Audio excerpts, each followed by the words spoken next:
7 avril 2018. Comme chaque année depuis 3 siècles, des régiments venus de tous les corps d'armée de la nation ont convergé vers Paris et défilent maintenant sur les Champs-Élysées devant leur souverain, Louis XXII, roi de France. À l'issue de la période de trouble de la Fronde, le roi Louis XIV, vaincu, a dû accepter malgré lui de partager son pouvoir. Comme sa voisine anglaise, la monarchie française est devenue parlementaire. Le roi n'y a plus qu'un rôle symbolique de représentation. Il est l'héritier d'une lignée ininterrompue depuis un millénaire et participe au rayonnement du royaume à travers le monde. Mais tout ceci n'est jamais arrivé. Au XVIIe siècle, une terrible période de guerre civile, la Fronde, va mener au règne sans partage d'un monarque, Louis XIV. Notre histoire n'est qu'une suite d'événements incroyables. Chacun de nous peut en influencer le cours.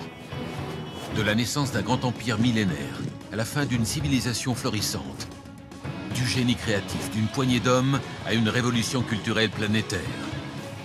Des visions totalitaristes les plus sombres aux grandes guerres les plus effroyables. De la résistance héroïque d'un peuple entier à la volonté sans faille d'une minorité. La plus infime de nos décisions peut influencer l'avenir de l'humanité. Connaître le passé, c'est anticiper l'avenir.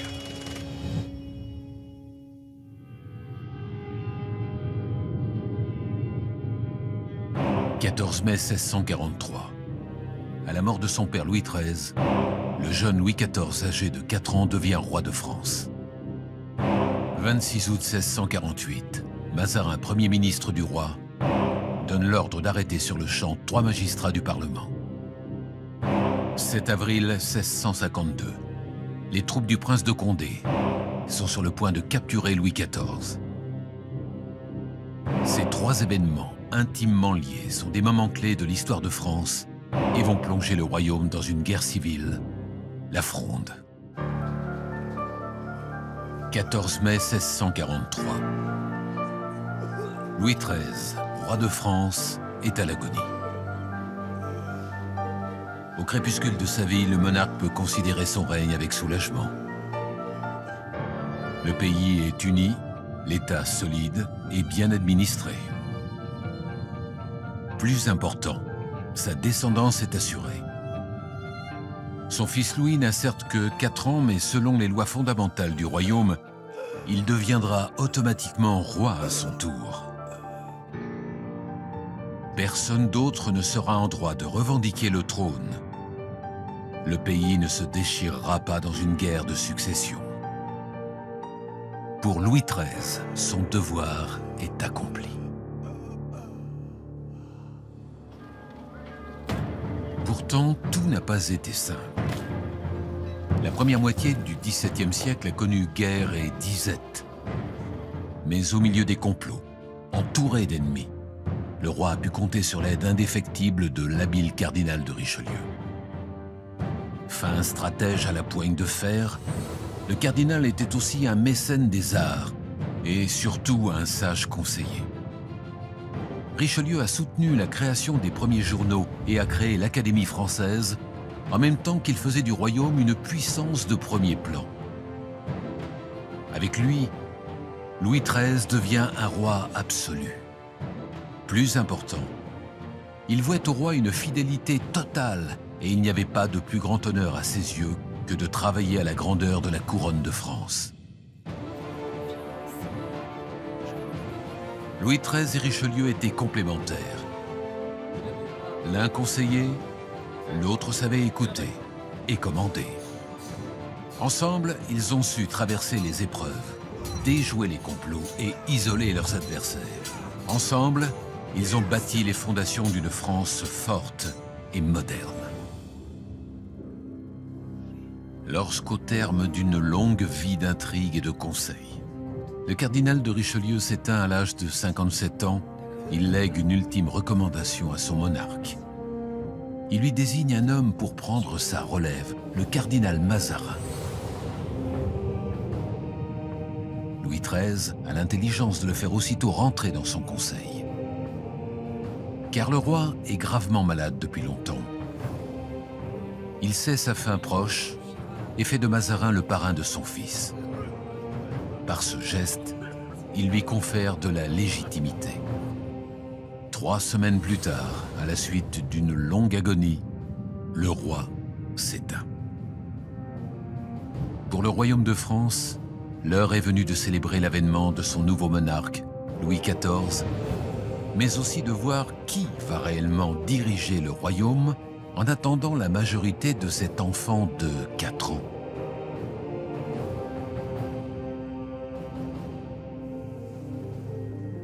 Bienvenue dans la mémoire de l'humanité. Ici, nous pouvons contrôler le temps, analyser et comparer des milliards d'événements pour réécrire l'histoire à l'infini. Tous les événements de notre histoire, aussi infimes soient-ils, y sont mémorisés et interconnectés. Il suffit d'en changer un pour bouleverser tous les autres. Le roi est mort, vive le roi. Dans cette phrase simple réside toute la force du principe d'hérédité de la couronne. Lorsqu'un roi meurt, il laisse la place vide. Ces moments de flottement sont extrêmement dangereux pour un royaume. Si plusieurs prétendants désirent prendre la relève, le pays peut alors tomber dans de terribles guerres de succession. Depuis des siècles, le principe d'hérédité donne automatiquement le trône au premier descendant mâle du roi défunt.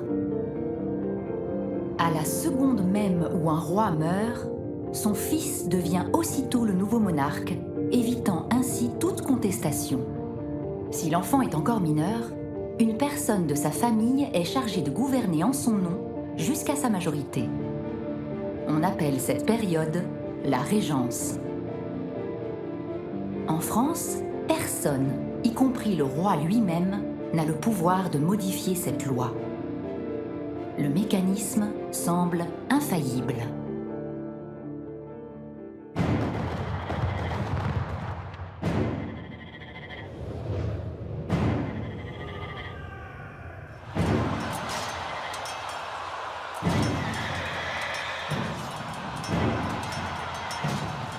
Champ de bataille de Rocroi, 19 mai 1643. L'armée espagnole, alors la plus puissante d'Europe, vient d'être écrasée par les troupes françaises commandées par un jeune général de 21 ans, le futur prince de Condé. Cette victoire décisive marque un tournant dans la guerre de 30 ans, terrible guerre européenne qui déchire les royaumes depuis des années. En France, cette nouvelle sonne comme un soulagement. Les armées espagnoles stoppées, peut-être pourra-t-on enfin en finir avec ces nombreuses taxes, de plus en plus lourdes, censées soutenir l'effort de guerre. C'est en tout cas ce que le Parlement de Paris espère d'Anne d'Autriche, épouse du défunt Louis XIII. Avec lui, la reine a habilement manœuvré et a réussi à contourner le testament du roi, méfiant, qui lui interdisait toute fonction politique. Mère du petit Louis XIV, elle est devenue régente du royaume. Contre toute attente, la reine choisit de nommer Mazarin Premier ministre et lui confie même l'éducation du jeune Louis XIV. L'hostilité du Parlement et de la noblesse envers le cardinal est immédiate. D'origine italienne, considéré comme le responsable de tous les maux du royaume, Mazarin est aussi l'héritier de Richelieu, ce qui veut dire qu'il entend bien gouverner et continuer la politique fiscale de son prédécesseur. Or, pour les membres du Parlement, la régence est une occasion en or pour s'inviter dans les décisions royales. Entre les parlementaires en quête de pouvoir et la régence décidée à ne rien céder, le bras de fer est inévitable.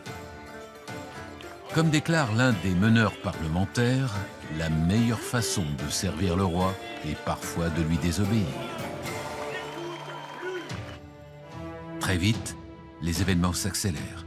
La régence ordonne la suspension des gages de nombreux magistrats qui rentrent aussitôt en opposition.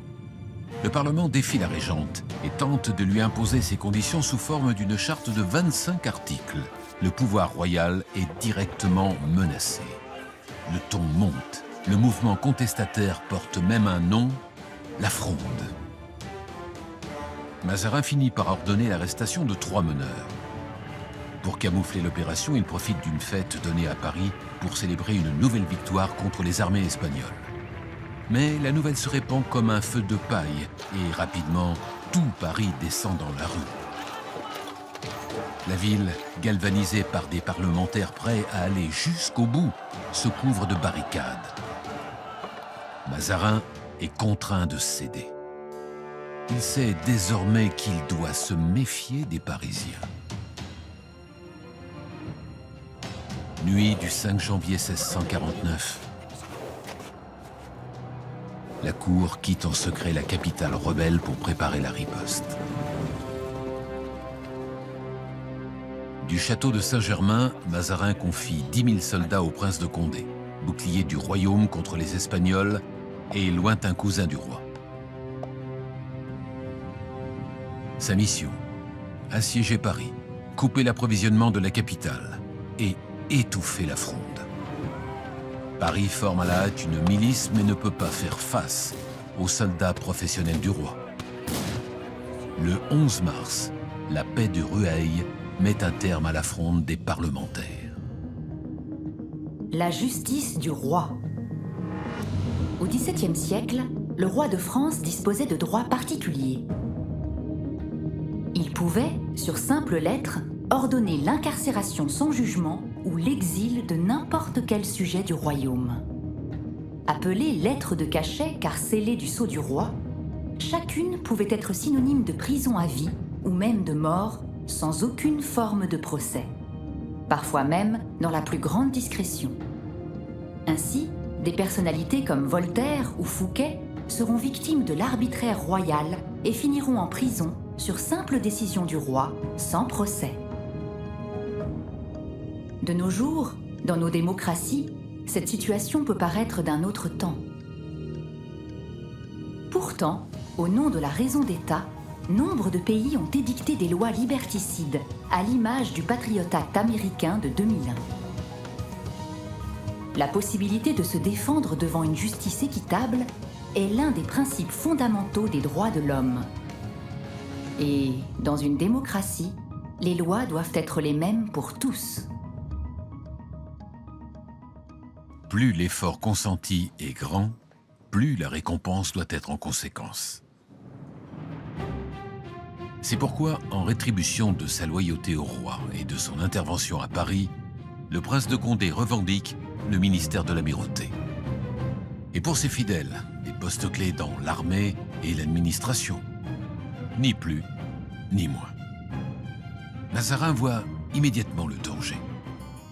Le 18 janvier 1650, il fait arrêter Condé, son frère Conti et le duc de Longueville à Vincennes. Aussitôt, tous leurs partisans se soulèvent et entrent en rébellion. Cette nouvelle fronde a un nom, la Fronde des Princes. En espérant en finir avec les troubles, Mazarin vient de jeter le royaume dans une guerre civile qui va mettre en jeu des forces autrement plus puissantes.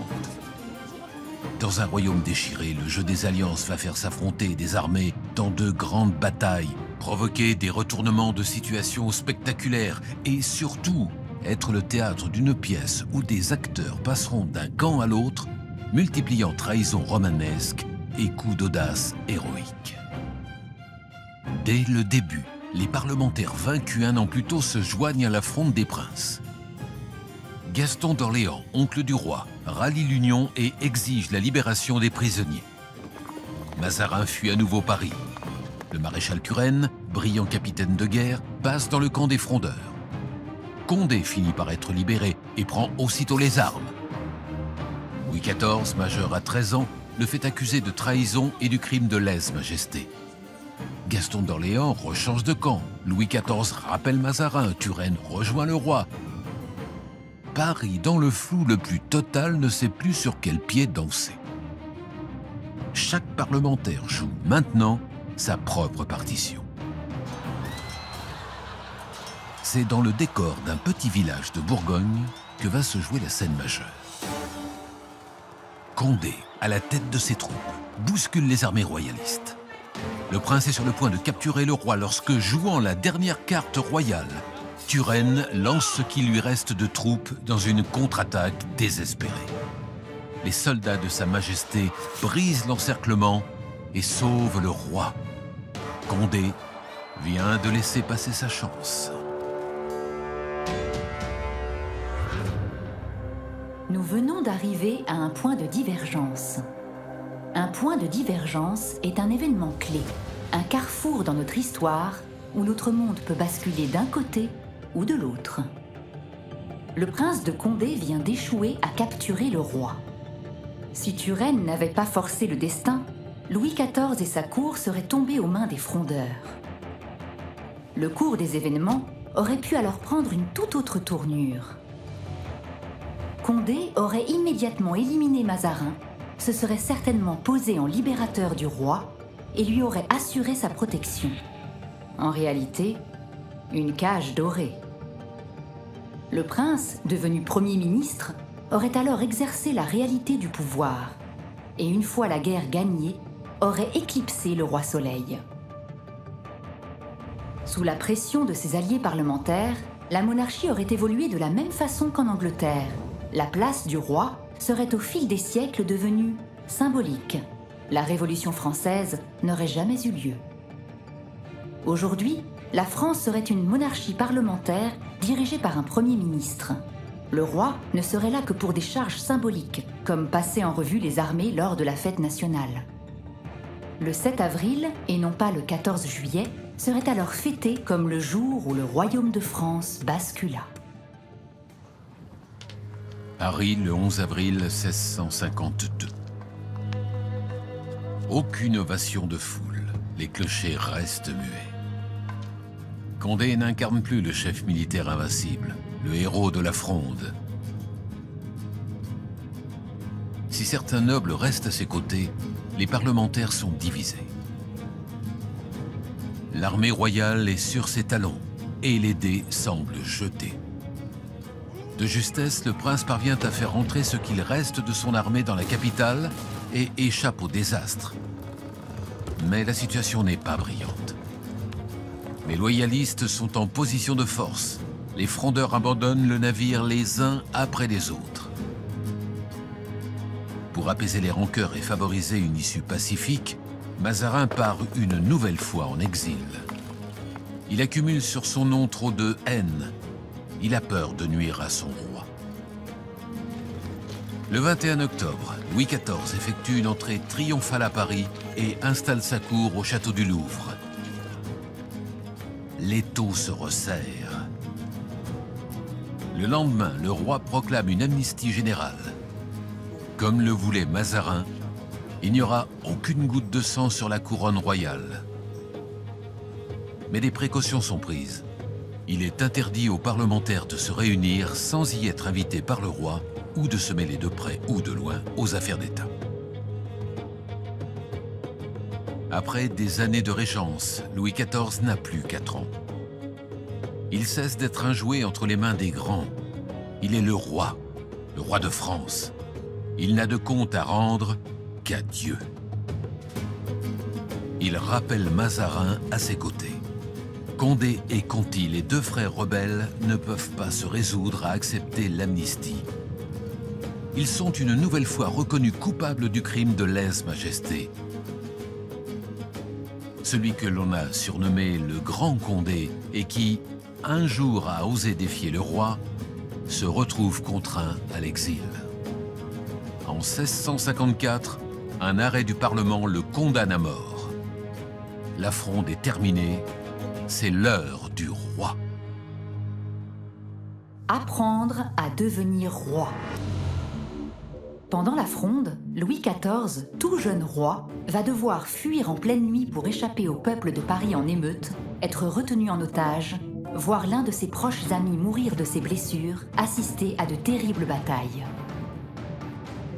Les événements vont l'amener à ordonner des arrestations arbitraires, à prendre des décisions cruciales.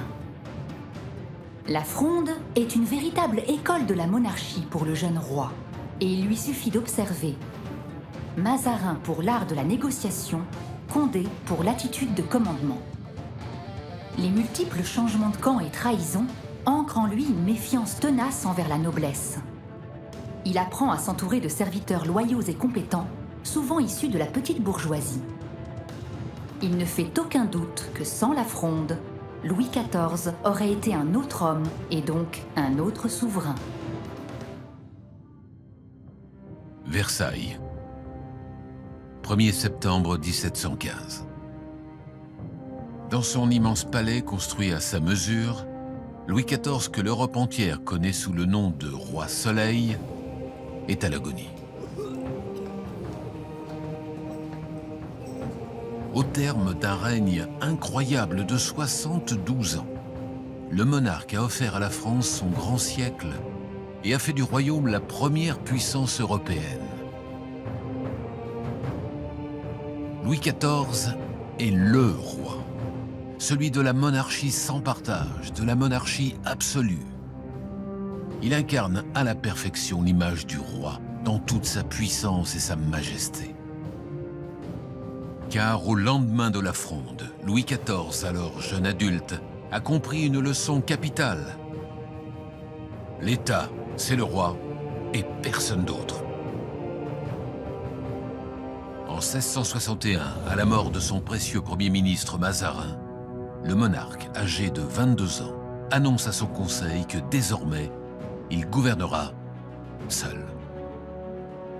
Dès 1673, il dépouille les parlements de tout pouvoir réel et exige de l'ensemble de ses sujets une obéissance stricte. Entouré d'excellents conseillers, Louis XIV consulte, écoute, mais décide seul. Sur ces directives, des ministres exceptionnels comme Colbert ou Louvois engagent de profondes et nécessaires réformes fiscales. Il donne au brillant Vauban la mission de ceinturer le royaume d'une série de places fortes modernes. Aux architectes Levaux et Hardouin-Mansart, il confie la construction d'un château à la dimension de son règne, immense et absolu, Versailles. Le paysagiste André Le Nôtre reçoit, lui, la charge des jardins. Les formes y sont géométriques et symétriques, la nature maîtrisée, domptée aux ordres du roi. Des travaux pharaoniques font sortir de terre de vastes et somptueux bâtiments. Des systèmes hydrauliques complexes alimentent les nombreuses fontaines. Si le chantier fait le désespoir du contrôleur général des finances, il devient bientôt l'ultime symbole de la monarchie absolue. En mai 1682, le roi s'y installe avec sa cour. Famille royale, princes, grande noblesse, ministres et secrétaires d'État, tous sont regroupés là, dans cet immense domaine de 8000 hectares, sous l'œil du roi. Depuis la Galerie des Glaces, le roi Soleil fait face à son seul concurrent. La monarchie française semble inébranlable. Pourtant, le 14 juillet 1789, le peuple de Paris, affamé et aux abois, prendra les armes. C'est le début de la Révolution. 3 ans plus tard, le roi Louis XVI sera décapité. Mais ceci est une autre histoire. L'union fait la force. Les frondeurs ne se sont pas attaqués au roi, mais à son pouvoir. Ils n'étaient pas unis autour d'un objectif commun fédérateur, si ce n'est leur haine pour Mazarin. Chaque groupe se battait pour son propre intérêt, sa propre gloire, son propre enrichissement. Au cœur de la tourmente, Mazarin et Anne d'Autriche, eux, sont restés soudés, se sont battus de tous côtés contre vents et marées et ont su habilement gagner du temps jusqu'à la majorité du roi.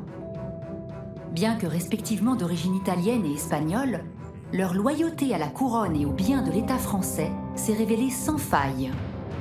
Leur dévouement absolu. On pourrait être tenté de comparer la Fronde avec la Révolution française de 1789. Mais les frondeurs n'étaient pas des révolutionnaires. À aucun moment, le fonctionnement de la société n'a été remis en question. La Révolution, elle, était portée par une vision fédératrice, celle d'une société plus égalitaire moins injuste. Les citoyens qui ont rédigé la Déclaration des droits de l'homme ne l'ont pas fait pour obtenir plus de privilèges ou plus de pouvoir. Ils l'ont fait dans un idéal de liberté et d'égalité.